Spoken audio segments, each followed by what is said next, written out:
Hello and welcome to the video. Today we're going to be making more of a serious video as compared to my other videos.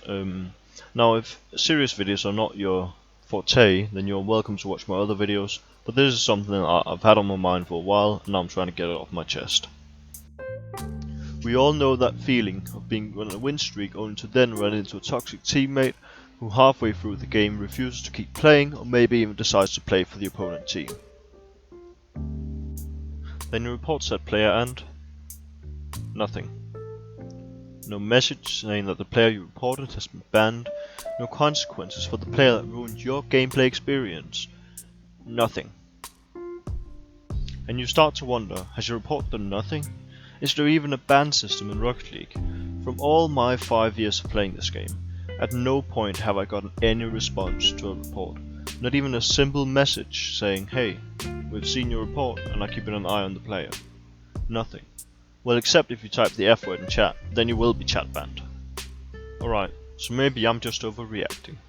Maybe ruining your teammates' MMR / ability to rank up and all around destroying their faith in the Rocket League community is less bad than typing some swear words.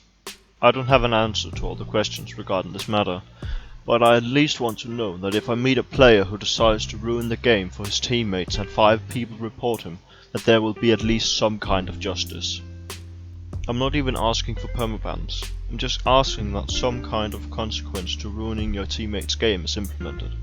This is what I believe to be the area in which Rocket League is the furthest behind all other major esports and competitive games.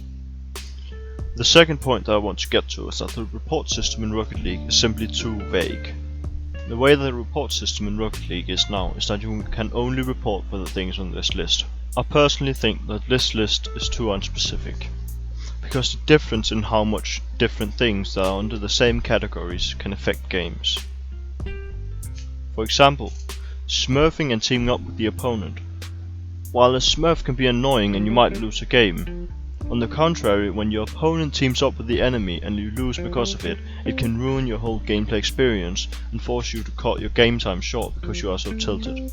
Now while I get that having 100 different things to report players for might cause some people to report it for the wrong things, having too few things is also not the solution. I would personally like to suggest that instead of lumping all the things into 5 categories, you instead give the biggest problems their own category, such as smurfing, opponent collusion, AFKing, and being a dickhead.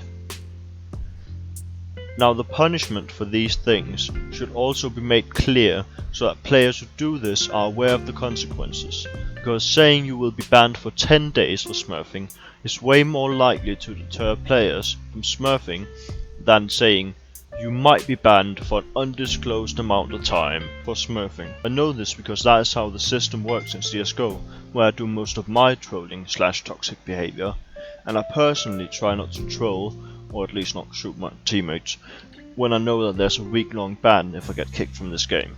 Now I just want to end this video by saying that I'm not hating on Rocket League, nor Psyonix. I'm only making this video because I love the game and I'm tired of people ruining it for others.